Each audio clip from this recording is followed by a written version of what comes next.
Well, good morning, ladies and gentlemen. Today we have Jeff Spain. I think it's Junior, isn't it, Jeff? Jeff Spain Jr. Is that correct? Sure. Jeff Spain Jr. on the program, and he is an owner of a spectacular sport. It's been around a while, but it's really gained popularity recently. It's called Brazilian Jiu-Jitsu. And he is the owner and head coach. He has a good staff, but is the head coach for that enterprise. He's a musician. He is a very interesting guy. He's got a lot going on, a couple of sons, Bowen and Archer. Really good guys. And good morning, Mr. Jeff. Good morning, Rick. Thanks for having me, man. It is a pleasure. I want to tell you, it is definitely a pleasure. So I want to get right to it. You, in skydiving, there's people who will take one skydive and that's enough. That's plenty. They've proven themselves, and there's people who will thousands. You are actually an MMA experienced person. You've actually been in the cage with other people, other person, and definitely went to demolish each other. Is that correct? Yeah, I did. When I was, I think in my early 20s, when I first got exposed to jiu-jitsu and mixed martial arts, that was right around the time the first season of The Ultimate Fighter came out. So, I'm like fresh out of high school and thinking, I want to be like those guys. I want to be an Ultimate Fighter. So I had trained for only like 6 months before my first fight. And I'm pretty sure like 2 of those months I wasn't even in class. I was probably, partying or doing something silly in my 20s. But I went in and did it. And it was in a ring. It was kind of like pride fighting championship style. And it was good. I took a beating, but I actually started coming back around in the last round. So for like a first fight experience, it wasn't bad, but it was enough that made me feel like, I was like, this MMA martial arts stuff is a lot of hard work. I think I'm going to just like maybe come back to this like later and try to enjoy being in my 20s. And so like at the time, I didn't think I would do it again until like maybe about 5 or 6 years later. And by that time, I had gotten a blue belt in jiu-jitsu and tried it again. And this time it was in a cage. And this one, the folks can go on YouTube and watch me get my butt kicked because that one's on YouTube. But that one I was actually, it was still a really good match. I still lost, but I was much more happy with like the performance. I actually prepped for this one the way I should have. I felt a little bit more seasoned. So, but then that was enough. After that, I was good. I was like, okay, like maybe we just stick with jiu-jitsu and not get punched in the face, It's probably better for your brain that you just chose another path there. But that to me is astonishing. I mean, it takes a lot of bravery to face you, and I would think you were slightly fearful or scared, or at least had some anxiety because you're going in against someone who really wants to hit you in the face with all he can do. And I mean, to do it once is one thing; to do it twice, going back and facing that again, I have the utmost admiration for you about that. Yeah, I can't, I'm not sure what motivated me to do it a second time, to be honest, when I think about it. I want to say it's usually always somebody like talking shit, like somebody like, you're not going to do it. You're not going to go back in there. And I'm like, I'll show you, Want to bet?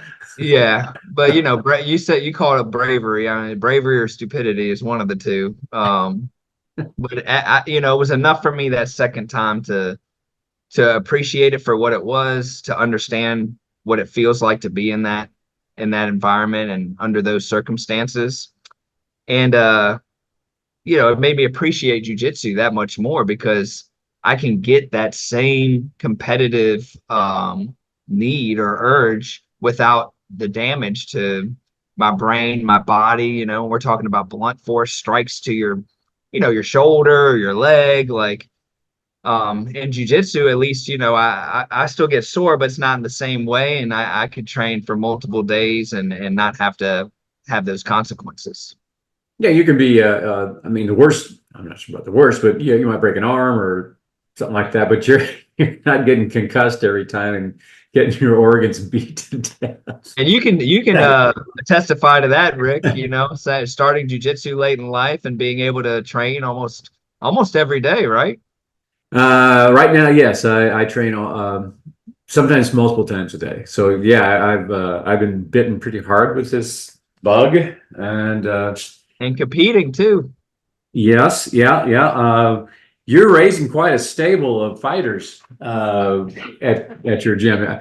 The exciting ones, I mean, they're all exciting. There's Phil and there's Russ and uh, Julie. She's out for a minute, but there's a lot of women that are interested in competing. There's a lot of people, adults, but there's also the children, which some people out there are going, "Oh my gosh, you're having children fight Brazilian Jiu-Jitsu!" Ah, but but it's a remarkable sport which treats which teaches discipline.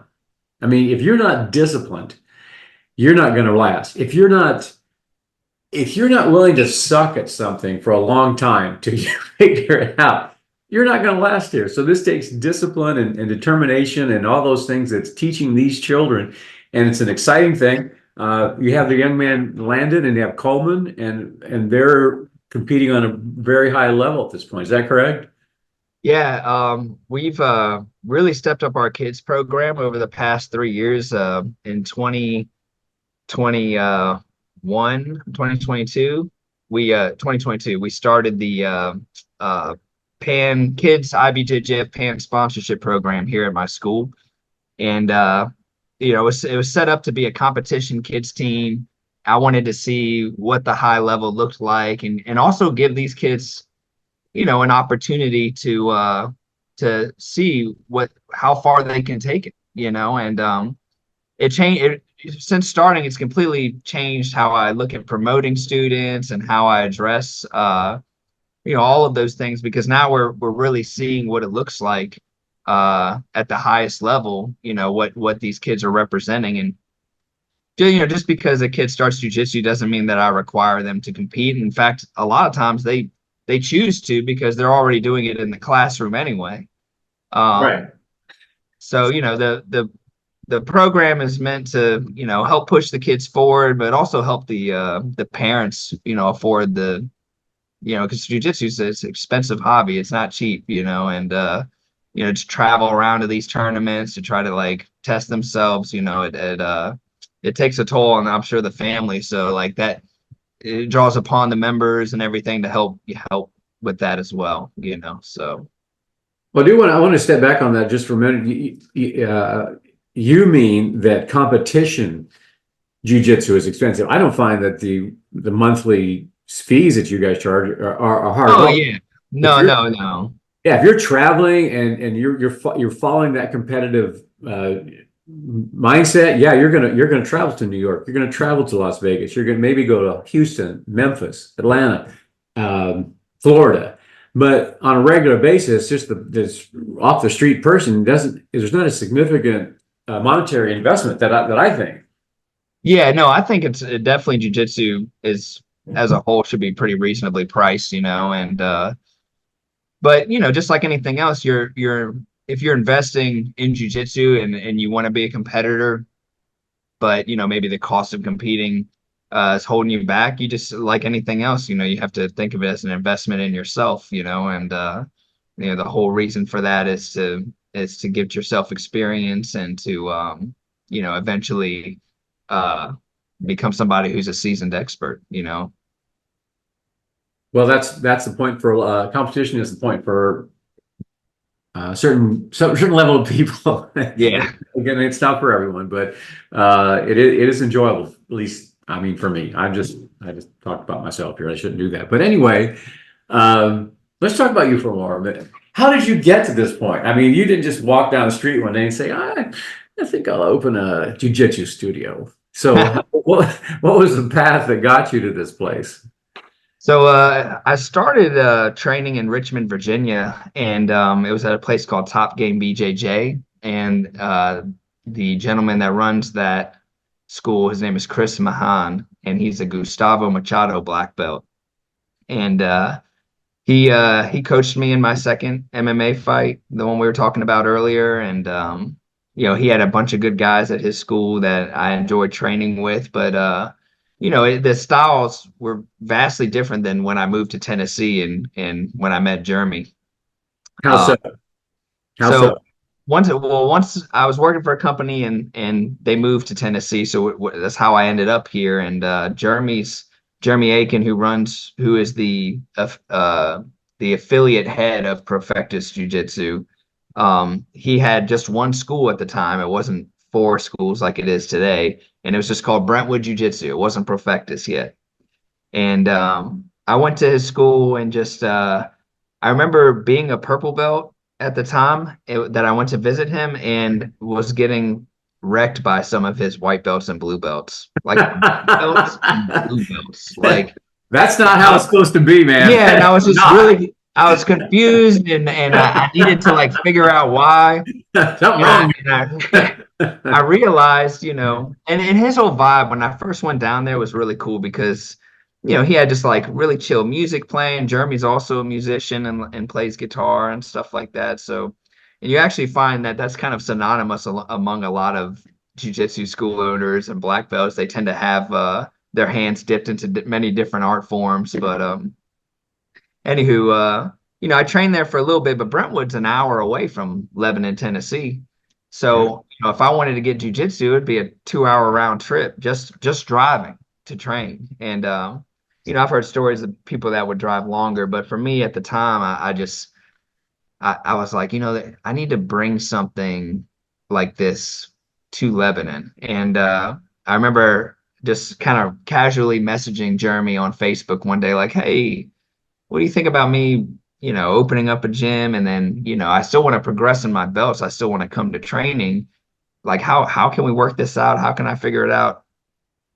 So I'm pretty sure it was like, I'm pretty sure he ignored me for like a month before he finally responded and was like, all right, let's meet and have coffee and we'll talk it through. And he was really kind enough with his time and gave me a lot of his experience with, getting started and what that looked like. And when I started, it was in a fitness center. I had these roll up mats and I rolled them out. At the time, I had a lot of music equipment and because I was big into music, but I ended up selling all of that, like nice stuff, like $2,000 guitars, like just to buy mats that I could, and the first couple months rent of being able to use this space. And I remember I was like, if I don't sign enough students to cover the next 2 months or like to cover, moving forward after these 2 months that I just prepaid, then I'm just gonna. I tried, like it's like, I'm giving myself a deadline, and Yeah, sure. at the end of that period, I signed just enough that I needed to keep it going. So I wasn't, obviously I was making just enough to pay the rent at the place and then just kept trucking along and then little by little was able to. What about eating? I mean, there's had to be some eating in there and sleeping in places. So did you have another job at the time? So you're double going Yeah. there? So when I started, it was pretty small. It was just a couple nights a week. And what I was working full time still. I did a lot of things kind of crazy like when I think back on it, like at that time I had gotten married. Um, my kids were being born.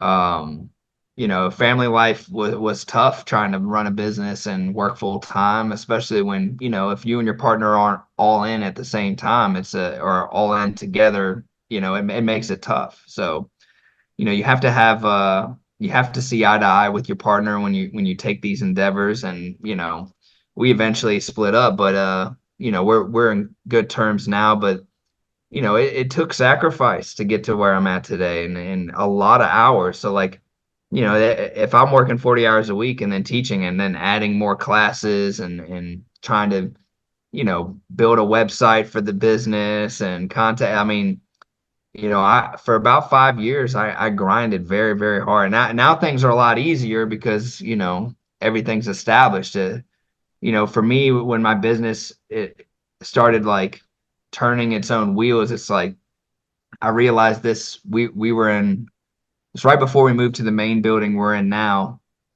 We were in a garage and the power got cut. And I called the guys and I was like, "Hey, the power's off. We can't do jujitsu today."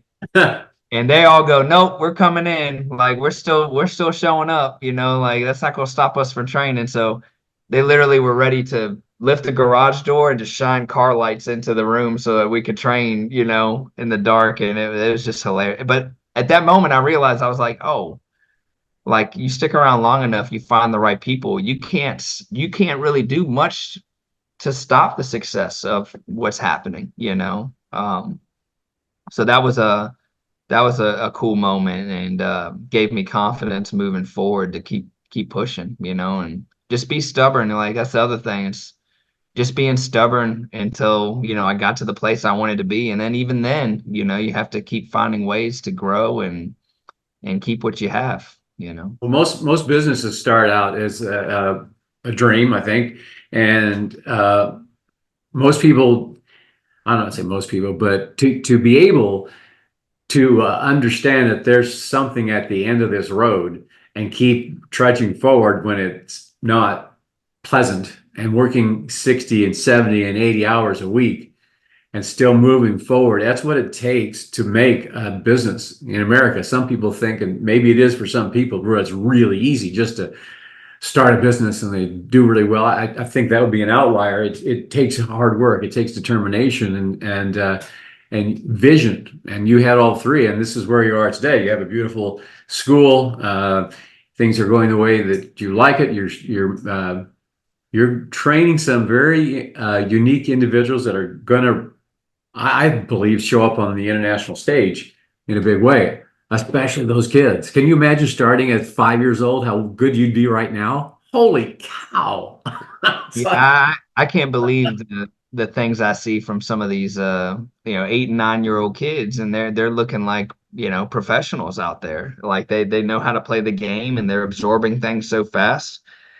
And this year, we've had this is our third year with the kids program trying to um, you know, hit the big stage, and I think this is our best chance yet at actually building a champion. So we'll see. We had young Landon face a boy who's number 1 in his division. He lost the match, but put on a great performance and looked good in guard, looked good on top. So we're really excited to see his division coming up this year. So Coleman Madison, he's what, 6, 7 years old, something like that. Love mhm. the kid. Love the kid. I let him get a rear naked choke on me the other day, and he came real close to choking me out. I think he could have pulled it off, man. That is like, what? Yeah, Crazy. young Coleman, if I had to give him a nickname, it would be the natural because, he's one of those kids who you'll show him something, he just does it perfectly immediately. It's the craziest thing you've ever seen. It's usually you learn a move in jujitsu, it might take you a couple times just to get get the grasp of what you're trying to do, but he just is a sponge and just absorbs everything and understands the game, very intelligent. And he also had some great matches over this past weekend in Atlanta where, we prepped for the big Pan tournament by taking them to some IBJJF Opens, and Atlanta was last weekend. And Coleman had 3 matches and submitted one with a triangle, did a cool hip toss on another kid and won on points. And he even fought up a division and because right now Coleman's a gray belt. He fought a yellow belt who it would be the equivalent of like a purple belt in the adults. And Coleman put on a great showing against that more experienced kid, and so, it's my job to try to seek out the talent that comes in the room to see if we can't, nurture that and see if it's something they want to do. Like, what's important to me though is like, we talk about kid athletes, especially when we talk about something like jujitsu or MMA when they're doing something dangerous. And it's important to me that it's the kid's decision to like pursue that. And And then let me, can I bounce off of that one? You Oh don't yeah, want to be the parent's decision that my child's going to be an MMA fighter. right. And the parents that I've seen so far are letting the kids lead the parade, and I think that's the way obviously that's the way it should be. And these kids are mature more than their years, and yet they are. Some people think, oh, they're going to get violent, and that doesn't happen. These kids are cool. They're chilled. They're kind. They're considerate. I see nothing but the best virtues in them, and they may have had those already, but in my mind, jujitsu really accentuates that. Is that the feeling that you get too from working with these kids all the time? Oh yeah, I mean they'll get I mean, adults and kids are pretty similar in the way their emotions process like a battle, like losing or feeling that sense of powerlessness. Like some people can let it roll off and just retry and retry, and I think the people that like competitors, like they really care. If they love to compete and they love to win, losing hurts, so like coaching them through those emotions. The kids are a little bit easier than the parents, right? The parents are the ones that kind of they really want to see their kids succeed, and which is understandable. But everything, it's a process in jiu-jitsu. Losing is part of the sport. Learning how to be a good loser is a part of the sport. And But that goes against the grain of everything everybody tells you. Well, if you're a good loser, you're still a loser. And it's yeah, just not the way it is. no, That's not it's the way it is. in anything, you're right. It's the cornerstone of growth. You have to go out there and try and fail and try and fail and try and fail. And eventually, when your success starts to happen because of all the work you've done, winning just it's not a surprise to you. You're almost not even you're just like, oh, okay, well, this is what it feels like. It feels like, I had a good day at work, Yeah, yeah. It's a beautiful thing. It absolutely is. I know it's all the people that come and go from the sport, the ones that stay are really, to me, interesting people. You look at the crowd, you just point anybody to anybody in the room, and then you talk about their story, and it's like, wow, you're an interesting dude, or you're an interesting woman, or you're, whatever. But mean people, in my experience, haven't progressed in the sport. Now that may happen, but I think for the most part, people are just good people that are attracted to this over time. Oh yeah, I think the majority of jujitsu people exhibit like a lot of quality characteristics, like discipline and I do think though too that there's probably still a lot of assholes in the sport, even if they've stuck around, like there's still a lot of guys who, are maybe big-headed or controlling, so it's important that like when people are looking for a jujitsu school, they find a vibe that suits them, and there's tons of different vibes out there. There's your surfer dude vibe where everybody's just coming in and rolling and whatever, and then you have your more militant style where, you're coming in, everybody's wearing the same gi, everybody's bowing to a picture of some dude on the wall. Like it's just, you have to find the gym that suits you. And and like I said, it's an eclectic group of people, that's for sure. Well, you have a fantastic organization, and it's a reflection of you. The vibe that's in your school, it's clearly professional. It's clearly fun. I mean, everybody that comes there, we have fun, and it's enjoyable. There's no expectations of anyone, and if you want to learn, you can learn. Everybody's willing to teach everybody on any level. It's an amazing place to work out. So, folks, if you want to join BJJ, come to Perfectus in Lebanon. If you know where the farmers market is on Maple Street, pull into that parking lot and you'll be there. Now, unfortunately, that's all the time we have for today, Jeff. It's been such a pleasure to talk with you. Thank you so much. I look forward to rolling with you in the future. And folks, if you find yourself lost, always remember, if you're diving or in life, it's bubbles up. Thanks, and goodbye. Thanks, Rick. Appreciate you. Okay, Yeah. folks, we just broke back in because I want to add something from my brother Jeff. We had talked about motivation, and he spoke from the heart, and it's amazing. He's an amazing person. So stay with it for just that moment, okay? What motivates you in the what? Okay, I'm going to ask you this. What do you get excited about right now? What gets you out of bed in the morning? Although I know it's difficult sometimes for you. Yeah. Yeah, I'm definitely not a morning person, but you know what motivates me today is and this is not me trying to be uh fake humble or cheesy or any kind of way, but it's really the success of the people that I'm around, like the people that I train. Like I want them to be successful, and I want to be able to show up for them the way I'm supposed to. Like I don't want to be the reason somebody is let down or didn't get the time they needed, or like I really try to treat every individual moment with my students, with my family, with my friends, like I want to make sure that I'm doing their part and fulfilling the role that I'm supposed to play in their lives the way I'm supposed to. That's the biggest motivation for me.